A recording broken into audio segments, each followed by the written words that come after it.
সবাই কেমন আছেন? আজকে একটা নতুন রেসিপি নিয়ে চলে আসলাম আপনাদের মাঝে। সবাই একটু ভিডিওটা দেখার শুরুতে লাইক করে ভিডিওটা শুরুতে দেখতে থাকবেন, স্কিপ না করে।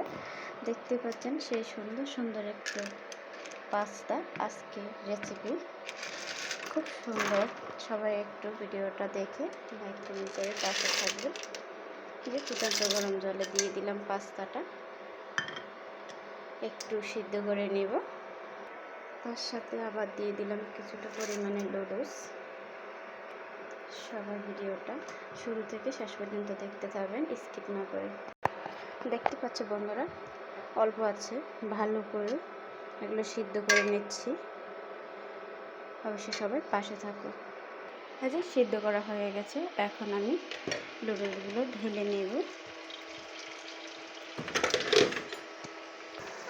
দিয়ে দিলাম পেঁয়াজ কুচি, রসুন বাটা, আদা বাটা, ভালো করে কষিয়ে এখন দেব। এদিকে পাস্তাগুলো আমি ধুয়ে নিয়েছি, দেখতে পাচ্ছ খুব সুন্দর। এবার দিয়ে দিচ্ছি পরিমাণ মতন হলুদ, দেখতে পাচ্ছেন। এখন দিয়ে দিচ্ছি পরিমাণ মতন লবণ, দিয়ে অবশ্য ভালো করে নেড়ে ছেড়ে নিচ্ছি। এভাবে আপনারা একবার হলো ট্রাই করবেন, তাহলে দেখতে পাবেন কী যে স্বাদ অসাধারণ লাগে। অবশ্যই সবাই একটু ট্রাই করে দেখবেন। এবার দিয়ে দিচ্ছি ডিম।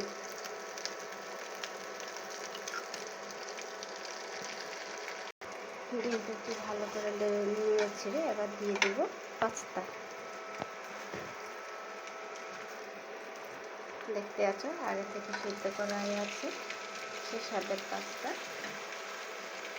এবার দিয়ে দিচ্ছি কিছু মশলা, দেখতে পাচ্ছ রাঁধুনি ম্যাজিক মশলা। এই মশলাগুলো দিলে অনেক সুস্বাদু বা স্বাদ লাগে। সবাই একটু হলো দিয়ে দেখবেন, অনেক স্বাদ। সে মশলাগুলো রান্নার অনেকটাই স্বাদ বাড়ায়, তাই আমিও দিয়ে দিচ্ছি। দিয়ে হালকা আছে নেড়ে ছেড়ে নিচ্ছি। মশলাগুলো দিয়ে হালকা আছে নেড়ে ছেড়ে ভালো করে মিক্স করে নিলাম। আসলে আমি এক হাতে মোবাইল ধরা আর অন্য হাতে নাড়াচাড়া করতে, তাই আমার একটু কষ্ট হচ্ছে। আমার কোনো ক্যামেরাম্যান নেই, আমি নিজে ভিডিও বানাই, তাই সবাই একটু সাপোর্ট করে পাশে থাকবেন প্লিজ। হ্যালো বন্ধুরা, দেখতে পাচ্ছ আমার প্রায় রান্নাটা শেষ।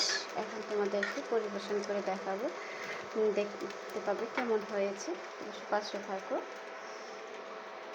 এই যে দেখতে পাচ্ছ কত সুন্দর একটা লুক এসেছে, কত সুন্দর একটা কালার হয়েছে। অবশ্যই তোমরা যদি একটাবার খেয়ে দেখো তাহলে অবশ্যই বুঝতে পারবে। অবশ্যই আমার চ্যানেলটা সাবস্ক্রাইব করে পাশে থাকবে এরকম সুন্দর রেসিপি পাওয়ার জন্য। সবাই একটু পাশে থাকবেন। সবাইকে অসংখ্য ধন্যবাদ। আল্লাহ হাফেজ জানিয়ে আজকের মতন বিদায় নিব। দেখা হবে পরিবর্তন অন্য ভিডিও নিয়ে।